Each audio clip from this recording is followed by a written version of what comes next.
अस्सलामुअलैकुम। तो general science का जो प्रीवियस ईयर पेपर है, देखते हैं कि किस तरह के क्वेश्चन आते हैं। विच of the following is not a communicable disease. जो ये इनमें से ढूंढनी है वो डिजीज़ जो कम्युनिकेबल नहीं है। कम्युनिकेबल वो होती है जो एक पर्सन से दूसरे पर्सन तक ट्रांसफ़र हो जाती है। फॉर एग्ज़ाम्पल ज़ुकाम, कोल्ड है वगैरह। लेकिन नॉन कम्युनिकेबल डिजीज़ वो है जो एक बंदे से दूसरे बंदे तक नहीं जाती है। ट्यूबरकुलोसिस जो है ये कम्युनिकेबल है, ये ट्रांसफ़र होता है। इन्फ्लुएंजा भी कम्युनिकेबल है। डायबिटीज़ कम्युनिकेबल नहीं है। आपने अगर देखा होगा किसी को जब डायबिटीज़ होता है तो हम नहीं कहते कि इसके पास मत बैठो आपको भी हो जाएगा। रिंगवर्म बहुत कम्युनिकेबल है, बहुत ही इन्फेक्टिव है, एक से दूसरे पर्सन तक जाता है। तो इसका करेक्ट आंसर आ जाएगा इसका आ जाएगा डायबिटीज़। इसके बाद consider the following pairs vitamin and deficiency, इनको मैच करना है। विटामिन ए से क्या होता है, इससे नाइट ब्लाइंडनेस होती है and xerophthalmia, hardening of the cornea होता है। विटामिन सी से स्कर्वी होता है जो कि स्किन डिजीज़ होता है, यस, क्योंकि उसमें स्किन में ब्रूजिंग होती है, वो रत बानियत कशर पे वन। विटामिन डी की बात करें तो रिकेट्स होता है, अड़ज गसन कमज़ोर। विटामिन B1 की बात करें तो बेरी बेरी होता है जो कि न्यूरोलॉजिकल डिजीज़ है जिसमें मस्कुलर एंड न्यूरल प्रॉब्लम्स होती हैं। तो अगर हम बात करें विच of the above pairs is correctly matched, पहले का एनीमिया तो नहीं आएगा, विटामिन ए का एनीमिया नहीं आएगा, ये तो गलत है, ए तो नहीं आएगा। बी की बात करें vitamin C and skin disease, ये ठीक है, बट स्पेसिफिकली इसका स्कर्वी आ जाएगा। एनीवेज डी ये तो पक्का ठीक है, विटामिन डी का रिकेट्स आ जाएगा, डी तो सही है, या ये आंसर होगा या ये। अब ए तो पक्का गलत है, तो correct answer will be C and D. हालांकि ये भी सही है, पता नहीं ऑप्शंस में क्या गड़बड़ है। विटामिन B1 जिसे थियामिन भी कहते हैं, उससे बेरी बेरी ही होता है, उसकी डेफिशिएंसी से बेरी बेरी ही होता है। तो ये भी सही होना चाहिए, सी भी सही होना चाहिए था। लेकिन यहाँ पे तो sorry, I am confusing options with vitamins. Vitamin A इसका एनीमिया नहीं आएगा, ए तो गलत है, ऑप्शन ए गलत है, जिसमें ए आएगा ये तो नहीं आएगा, ना ये आ जाएगा, राइट, ना ए ऑप्शन आ जाएगा ना डी आ जाएगा। जो विटामिन सी है इसका आ जाएगा, विटामिन सी का आ जाएगा स्किन डिजीजेस, ये ठीक है, ऑप्शन बी सही है, ऑप्शन बी सही है। एंड विटामिन डी जो है इससे रिकेट्स होता है, ऑप्शन सी भी सही है। सो बी एंड सी सही है।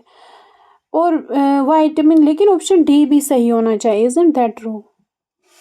अगर हम मोस्ट अप्रोप्रिएट की, जो कि यहाँ पे इसने स्पेसिफिकली स्कर्वी नहीं लिखा है, मोस्ट अप्रोप्रिएट की बात करें तो सी बिल्कुल करेक्ट मैचिंग है, सी एंड डी बिल्कुल करेक्ट मैचिंग है दोनों, तो C and D option number C लगा देंगे हम इसका। Let me erase it, option number C, यानी कि सी एंड डी ये और एक करेक्ट मैचिंग है। विटामिन डी की डेफिशिएंसी से बिल्कुल रिकेट्स होता है, जो कि बोनस की बीमारी है। और विटामिन B1 से थियामिन जो है, जो इसकी डेफिशिएंसी से बेरी बेरी होता है। विटामिन सी से स्कर्वी होता है जो कि स्किन डिजीज़ है, लेकिन यहाँ पे इस ऑप्शन नहीं है हमारे पास, तो most appropriate C and D हो जाएगा, option number C. Food cans are coated with tin instead of zinc due to, जो फूड कैन्स हैं उन्हें हम जिंक से नहीं बल्कि टिन से कोट करते हैं, क्यों? क्योंकि जो जिंक है ना, ये ज़्यादा रिएक्टिव होता है, जो ज़्यादा रिएक्टिव होता है वो जो फूड में एसिड्स होते हैं उनके साथ एसिड्स करता है, जिसकी वजह से पॉइजनिंग हो सकती है, लिहाजा हम इन्हें टिन से कवर करते हैं, नॉट बाय जिंक। इसलिए क्योंकि जिंक ज़्यादा रिएक्टिव है, जो ज़्यादा रिएक्टिव है वही तो रिएक्ट करेगा ना, जो फूड में एसिड्स होते हैं, फिर पॉइजनिंग हो जाएगी, वो हार्मफुल कंपाउंड्स बनाता है, इसका ये आ जाएगा। Zinc is more reactive than tin, that is why we coat them with tin not with zinc, क्योंकि जो ज़्यादा रिएक्टिव होगा रिएक्शन वही करेगा फूड के साथ और फिर प्रॉब्लम करेगा। विच of the following constitute A food chain, food chain ये है कि एक होता है, फिर उसे फॉर एग्जांपल पेड़ है, उसे किसी और जानवर ने खा लिया, फिर उसे किसी और जानवर ने खा लिया, there should be a chain, right. खेव आग बे खेव ब्याख। इनमें से grass wheat mango, grass goat human, goat cow elephant, grass fish goat, direct relationship यहाँ पे है। ग्रास को गोट खाता है, गोट को फिर ह्यूमन खाता है। इसका ऑप्शन नंबर बी आ जाएगा। इसके बाद आता है consider the following pairs, electrical parameter and measuring unit. Electrical parameter कौन कौन सा है और उसका यूनिट क्या है? पावर। पावर का यूनिट वाट होता है, ये बिल्कुल सही है, पहला तो बिल्कुल करेक्ट मैचिंग है। करंट का एम्पियर होता है, वोल्ट नहीं होता है, दूसरा ठीक नहीं है। फ्रीक्वेंसी का बिल्कुल हर्ट्ज होता है, जिसे हम पर सेकंड भी कहते हैं, सेकंड इनवर्स कहते हैं। रेजिस्टेंस का ओहम होता है, रेजिस्टेंस का एम्पियर नहीं होता है। उधर ऊपर बी पार्ट में करंट और वोल्ट जो है ये बिल्कुल गलत है, क्योंकि करंट का एम्पियर है, वोल्ट जो है वोल्टेज का यूनिट है। तो फिर A and C are correct, option number B ये मैच्ड ठीक है। इसके बाद एक सेकंड, वैसे पीडीएफ को अरेंज कैसे करते हैं आपको पता है तो कमेंट में बताना। Don't know. Consider the following pairs, ये उसी की कंटिन्यूएशन है जो हमने पहले पेपर देखा था, तो उससे सारा आता है। सोडियम, ओके, इनको सिंबल्स के साथ मैच करवाना है। सोडियम का आ जाएगा Na, इसका सिंबल है ये। तो ए का आ जाएगा 3, ए का जिसमें 3 या तो ये या फिर ये। अगर हम उसके बाद देखेंगे कार्बन का, कार्बन तो C है, यानी कि बी पार्ट का 4 आ जाएगा, बी पार्ट का 4, तो फिर ऑप्शन तो पक्का यही होगा। वैसे ही आप भी यही किया कीजिए, खास तौर पर जब आप श्योर हो, टाइम बच जाता है and you can attempt more question this that way. Anyways, ये फिलहाल हम कार्बन का C आ जाएगा, सल्फर का जो है इसका S आ जाएगा, इधर है ना C का 1, एंड D का कोबाल्ट का 2, CO आ जाएगा। C कैपिटल है, O स्मॉल है, प्लीज रिमेंबर दिस, क्योंकि अगर दोनों कैपिटल होते C भी और O भी, एक कार्बन मोनोऑक्साइड है, ये वाला कोबाल्ट है, C capital O small. Anyways, forces that act for a limited period of time are referred to as. इस तरीके के फोर्सेस जो बहुत कम टाइम के लिए लगते हैं उन्हें हम याद रखना इम्पल्सिव फोर्सेस कहते हैं। वैसे ये लॉजिकल है, नेम से भी पता चलता है। जैसे आप किसी को बोलते हो कि तुम बहुत इम्पल्सिव डिसीजंस बनाते हो, दैट मीन्स तुम सोचते समझते नहीं हो, इमीडिएटली डायरेक्टली डिसीजन लेते हो बिना सोचे समझे। तो इम्पल्सिव फोर्सेस वो फोर्सेस हैं जो बहुत जल्दी, बहुत कम पीरियड ऑफ टाइम के लिए लगे, for a limited period of time, जो बहुत इंस्टेंटली लगे, बहुत जल्दी लगे। Who was the first scientist to use the term smog? smog यानी स्मोक प्लस फॉग, जो स्मॉग बनाता है, and define it as layer. ये थ्योरेटिकल क्वेश्चन है, इसका आ जाएगा डॉक्टर हेनरी एंटोनी। और consider the following statements, life on earth is possible due to the greenhouse effect.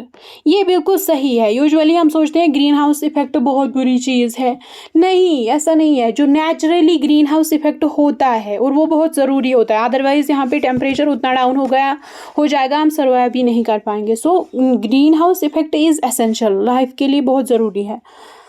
Increased emission of green house gases is a natural process. Emission जो होता है ना green house gases का, ये भी एक natural process है। For example, हम अगर ये करते हैं, हम जो रेस्पिरेशन करते हैं, CO2, जब हम ऑक्सीजन लेते हैं CO2 निकालते हैं, वो CO2 भी ग्रीन हाउस इफेक्ट करता है, वो यानी कि नेचुरल प्रोसेस का पार्ट है। और जो वोल्केनिक इरप्शंस होती हैं उनमें से भी ग्रीन हाउस गैसेस निकल जाती है। Increased emission of green house gases is a natural process. Emission of green house gases is a natural process, but I think increased emission क्यों हुआ है, ये ह्यूमन एक्टिविटीज़, जैसे हम ज़्यादा फॉसिल फ्यूल्स जलाते हैं उनकी वजह से हुआ, जिसकी वजह आई थिंक इसका ऑप्शन नंबर ए ही आ जाएगा, सिर्फ पहला करेक्ट है। क्योंकि नेचुरल प्रोसेस में emission of green house gases तो है, ये तो सही है, होता है ये नेचुरल प्रोसेस, लेकिन इंक्रीज्ड एमिशन किस वजह से हुआ है?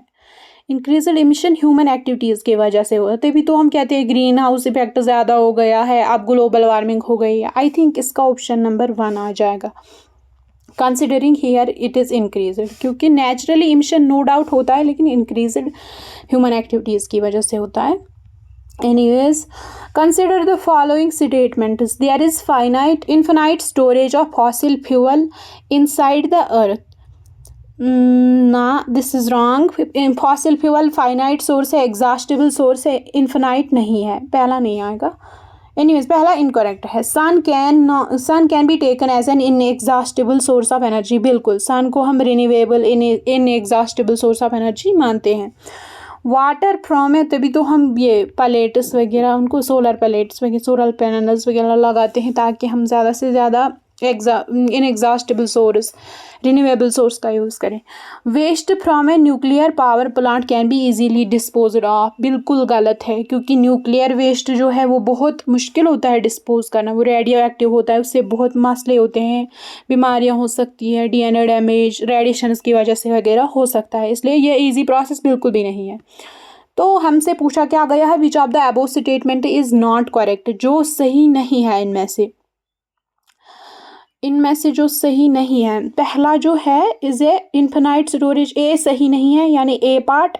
बी तो बिल्कुल सही है क्योंकि इसको हम मानते हैं सन को इनएग्जॉस्टिबल. सी बिल्कुल भी सही नहीं है, यानी ए एंड सी सही नहीं है. वही हमसे पूछा जो सही नहीं है, इसका आ जाएगा C part, A and C. उसके बाद विच हिल इज, लेकिन साइंस का क्वेश्चन नहीं है and I don't know it. So ये ओके, दूसरे पेपर का है, एफए का ही पेपर है. Sam is suffering from beri. What deficiency does he have. जो सैम को बेरी हुआ है. बेरी होता किसकी वजह से है, विटामिन B1. नाम से याद रहेगा, बी. बेरी जिसे थियामिन भी कहते हैं, उसकी डेफिशिएंसी से बेरी होता है, विटामिन B1 की डेफिशिएंसी से. और ये न्यूरोलॉजिक डिजीज है, मस्कुलर वीकनेस वगैरह होता है इससे. which is only non-metal that reacts with air to form its oxide by burning.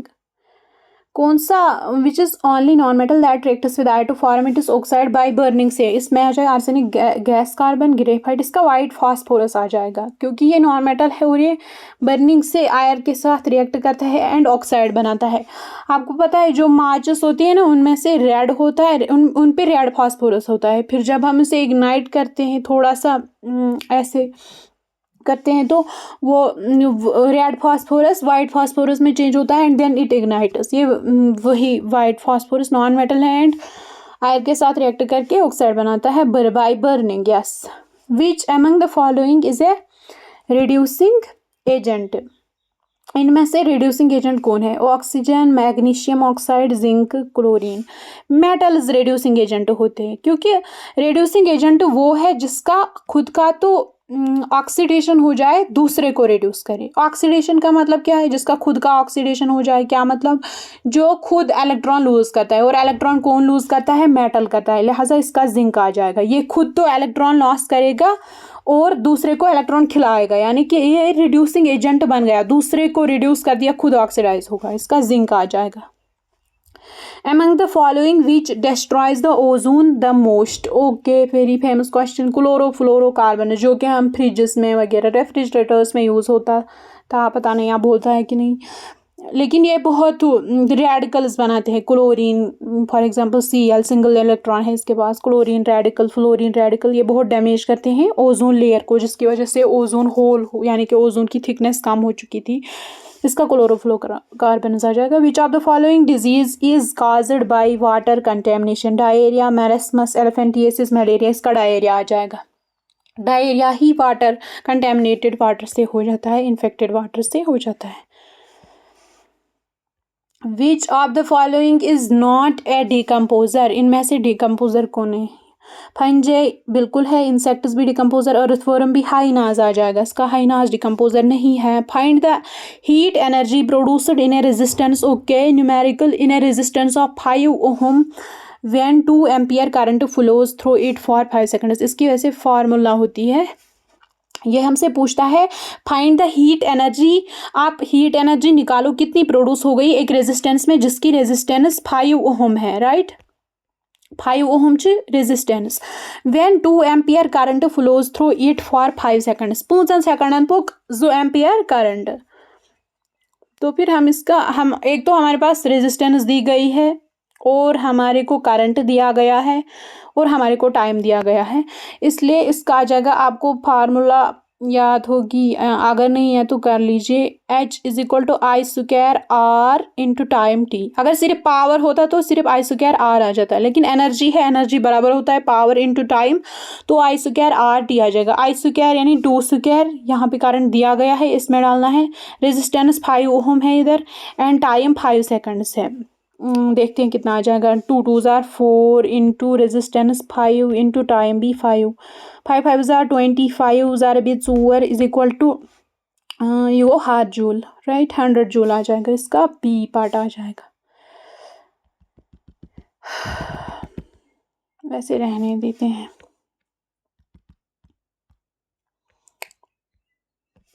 इसका ये आ जाएगा 100 joule. Which among the following is incorrect with respect to the properties of charcoal. इनमें से कौन इनकरेक्ट है प्रॉपर्टीज ऑफ चारकोल अगर हम कंसिडर करें। It has low calorific value than wood, पहला ही इनकरेक्ट है, क्योंकि जो इनकरेक्ट यही है, क्योंकि जो चारकोल होता है उसका कैलोरीफिक वैल्यू मतलब 1 ग्राम, इसका फॉर एग्जाम्पल एक सब्सटेंस का 1 ग्राम देंगे हम, अगर हम उसकी कंबशन करें, जितनी ज़्यादा वो एनर्जी देगा जितनी वो एनर्जी देगा वही उसका कैलोरीफिक वैल्यू होगा 1 ग्राम किसी सब्सटेंस का। वो जो चारकोल होता है उसकी बहुत ज़्यादा कैलोरीफिक वैल्यू होती है, किससे, वुड से बहुत ज़्यादा होती है इसकी कैलोरीफिक वैल्यू। यहाँ इसने पूछा है लोअर, तो यही तो इनकरेक्ट हो गया, बाकी ठीक है। It exists in a solid amorphous state, it is a low density compound, it acts as a good absorbent, ये सही है, पहला ही गलत है, क्योंकि इसकी एफिशिएंसी यानी फ्यूल एज ए फ्यूल इसकी एफिशिएंसी ज़्यादा है, ज़्यादा एनर्जी देता है compare to wood. A super bike starts from rest acceleration to a velocity of 10 meter per second in a time of 10 seconds. What should be the acceleration of the super bike? एक bike है zero से, यानी velocity zero से start करता है, rest से, और accelerate होता है, यानी धीरे धीरे धीरे वेलोसिटी बढ़ जाती है, तो velocity of finally 10 metre per second होती है। कितने टाइम में सब कुछ होता है, 0 से 10 मीटर पर सेकंड तक 10 सेकंड्स में ये होता है। What should be the acceleration of the super bike, very easy, equation of motion से भी हो जाएगा, लेकिन अगर आपको सिंपल बेसिक फार्मूला किसकी याद है, एक्सेलरेशन की डेफिनेशन ही याद है, उससे भी हो जाएगा। For example v is equal to u plus a t से आप ये निकाल सकते हो, जो कि फर्स्ट इक्वेशन ऑफ मोशन है, उससे निकाल सकते हो, लेकिन अगर आपको ये याद भी नहीं है ऐसे भी निकाल सकते हो।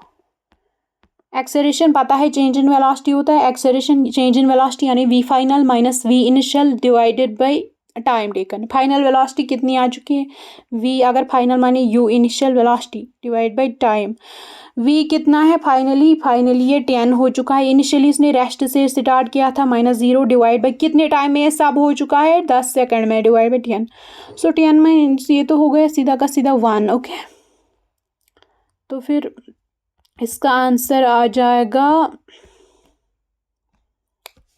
पहला ही, 1 metre per second square, acceleration का unit metre per second square होता है। उसके बाद 10th question, select the plant that obtains all or parts of its nutrition from another plant the host without contributing to the benefit of the host and in some cases causing extreme damage to the host. इसका parasitic आ जाएगा, क्योंकि वो वाला relationship जहाँ पे obtains all or part of its nutrition from another plant, एक plant है जो अपनी पूरी की पूरी या पार्ट ऑफ इट्स न्यूट्रिशन दूसरे प्लांट से हासिल कर लेता है, जिसे हम होस्ट कहते हैं, मतलब जिसका डैमेज हो रहा होता है उसे होस्ट कहते हैं। Without contributing to the benefit of the host, उसे कोई फ़ायदा वायदा नहीं देता है। In some cases causing extreme, कभी कभार तो होस्ट को बहुत नुकसान पहुंचता है इससे। ये पैरासिटिक, इसे हम पैरासिटिज्म ही कहते हैं, ये पैरासिटिक रिलेशनशिप है। ओके, सो यही थोड़ा सा आइडिया मिलता है कि किस तरह के क्वेश्चन एक्चुअली जनरल साइंस में पूछे जाते हैं। Bye and don't forget to subscribe.